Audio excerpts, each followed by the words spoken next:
Assalamualaikum warahmatullahi wabarakatuh. Saya Syifani Ramadanti dengan NIM 2010293, mahasiswa Universitas Pendidikan Indonesia, program studi musik. Dalam kesempatan kali ini, saya akan mempresentasikan mengenai artikel ilmiah yang sudah saya buat. Sebelumnya, saya ingin berterima kasih kepada Ibu Nuri Novianti Afidah selaku dosen mata kuliah Pendidikan Bahasa Indonesia. Artikel ilmiah saya buat kali ini berjudul Pengaruh Musik Terhadap Kehidupan. Apa itu musik? Musik sendiri awal mulanya berasal dari bahasa Yunani, yaitu musikos, yang mana sebutan tersebut diambil dari salah satu dewa Yunani. Musikos disimbolkan sebagai suatu dewa keindahan yang menguasai dalam bidang keilmuan dan seni. Musik sendiri terbentuk dari serangkaian nada-nada dan suara yang biasa digunakan untuk mengekspresikan emosi manusia yang dibentuk sedemikian rupa sehingga mengandung irama, lagu, dan keharmonisan suara. Musik adalah singkatan dari emosi. Kutipan tersebut dikutip oleh Leo Tolstoy, seorang ahli peneliti musik. Menurutnya, mendengarkan musik yang kita dengar di masa muda akan membantu kita mengingat peristiwa-peristiwa tertentu, mengingatkan kita pada orang-orang yang telah kita lupakan, dan membantu kita mengunjungi kembali periode-periode penting dalam hidup kita. Peran musik di kehidupan. Musik tidak hanya memiliki kekuatan untuk membangkitkan ingatan, tetapi juga membuat kita merasakan berbagai macam emosi yang terjadi pada saat itu. Musik juga menjadi pengatur suasana hati terbesar yang pernah kita temukan. Menurut mitologi Yunani kuno, ketika kita merasa cemas atau kesal, orang-orang di sekitar kita kadang mencoba menghibur dengan menunjukkan fakta dan opini yang mereka miliki. Mereka mencoba mempengaruhi pemikiran kita melalui argumen yang cermat untuk menenangkan kesusahan kita, tetapi tidak dengan Orpheus. Menurutnya, cara paling efektif untuk mengatasi masalah ini mungkin dengan memainkan musik untuk kita. Kita mungkin perlu ditenangkan dan dibuat lembut sebelum kita berada dalam posisi untuk mendengarkan suatu alasan. Seperti apakah musik untuk kehidupan? Seperti ini contohnya.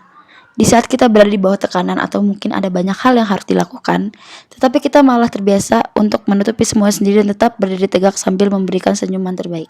Padahal kenyataannya, kita mungkin menyimpan banyak emosi yang mendalam. Bahan mentah untuk kesedihan, kekhawatiran, rasa kemurahan hati yang lembut terhadap kemanusiaan pada umumnya. Rasa tenang akan keindahan, kesederhanaan, atau kasihan pada diri kita sendiri untuk semua kesalahan yang tidak kita maksudkan.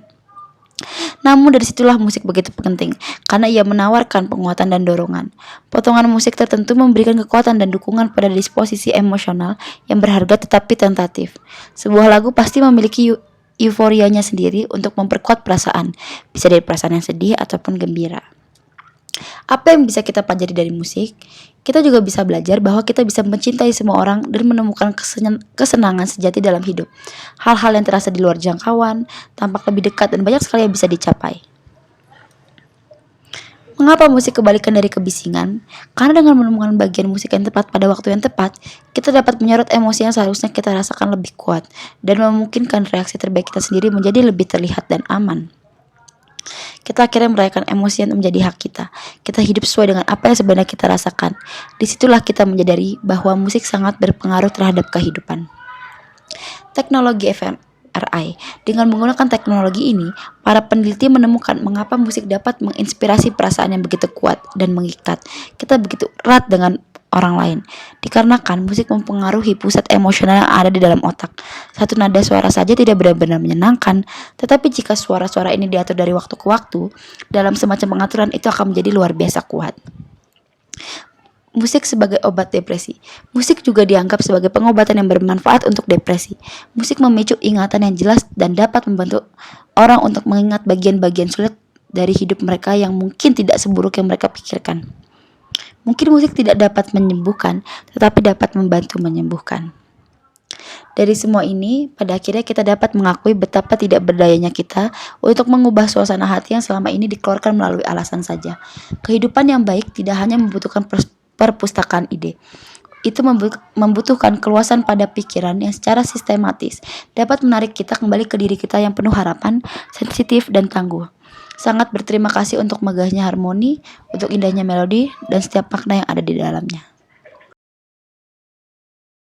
Demikian hasil dari presentasi karya ilmiah yang saya buat dengan judul Pengaruh Musik Terhadap Kehidupan. Saya Syifani Ramadanti, mohon maaf atas segala kekurangan. Harapan saya untuk diberikan masukan dan saran. Wassalamualaikum warahmatullahi wabarakatuh.